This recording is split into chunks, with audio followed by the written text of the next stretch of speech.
2023 में सीडीए ने मेरा मैप कॉपी करके खुद पोस्ट कर दिया और मुझे क्रेडिट नहीं दिया, जिसको दूसरे अल्फाज में चोरी करना कहते हैं। मैंने उसे भी कहा था कि मुझे इस बात का दुख नहीं है, बल्कि मुझे इस बात की खुशी है कि मेरा मैप इस काबिल है कि उसको कॉपी किया जाए। दुख मुझे इस बात का था कि सीडीए ने मेरा मैप कॉपी करके उसमें जर्रा बराबर भी मेहनत करने की कोशिश नहीं की। यहाँ तक कि जो मैंने जानबूझ के paper town style paper station बनाए थे वो भी एज इट इज छाप दिए।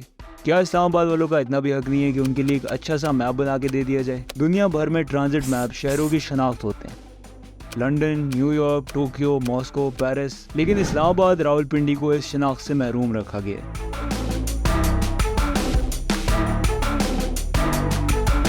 बात यहाँ पे ख़त्म नहीं होती। इसके बाद एक और मैप छाप दिया। जब नए फीडर रूट चलने का ऐलान हुआ तो मैंने ये मैप अपने समझने के लिए और अपने इंस्टाग्राम पे बैठे 400 से 500 दोस्तों को समझने के लिए बनाया था। इसको भी चोरी कर लिया, मेरा नाम हटाकर अपना नाम चिपका दिया।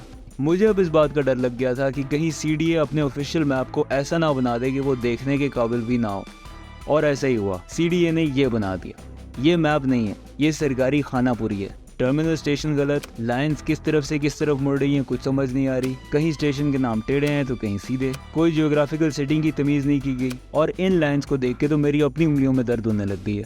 यहाँ पे मैं ये भी ऐड करना चाहता हूँ कि इस मैप को देख के समझ नहीं आती कि बीआरटी ट्रंक रूट कौन सा है और फीडर रूट कौन सा है। इन दोनों में फ़र्क ऐसे किया जा सकता है कि बीआरटी ट्रंक रूट की थिकनेस को ज़्यादा रखा जाए और फीडर रूट की थिकनेस को कम रखा जाए। इन मुख्तलिफ तरह की लाइन्स की थिकनेस को बराबर रखने से ये जाहिर होता है कि जैसे ये एक ही तरह की सर्विसेज हैं, जो कि ये नहीं है।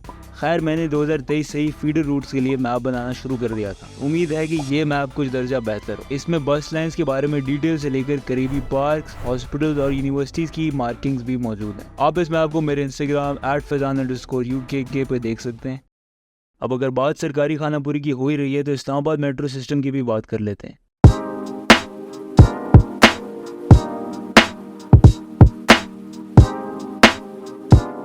बीआरटी बना देनी काफ़ी नहीं होती, इसकी देखभाल भी करनी होती है।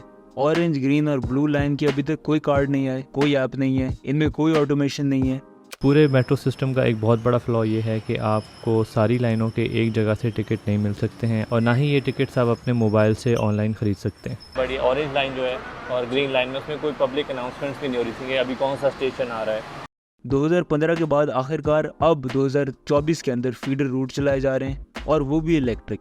डीजल हाइब्रिड बसेस खरीदने की बजाय मुल्क भर के टैक्स पेयर के पैसों से इलेक्ट्रिक बसेस खरीदी जा रही हैं, जिनकी लाइफ बहुत कम होती है। बसेस का काम होता है सड़क पे गाड़ियों की तादाद कम करके पोल्यूशन कम करना। बसेस के इलेक्ट्रिक या डीजल हाइब्रिड या डीजल होने का कंपैरेटिवली बहुत कम फर्क पड़ता है। बजाय इसके कि इस सर्विस को एफिशिएंट और सीमलेस बनाने पे ध्यान दिया जाता, ये लोग इलेक्ट्रिक बसेस उठा के ले आए हैं और इसी को एडवर्टाइज कर रहे हैं कि ये कुछ साल में रिप्लेस करनी पड़ेंगी और फिर से हम एक बार फिर चाइना के दर पे होंगे।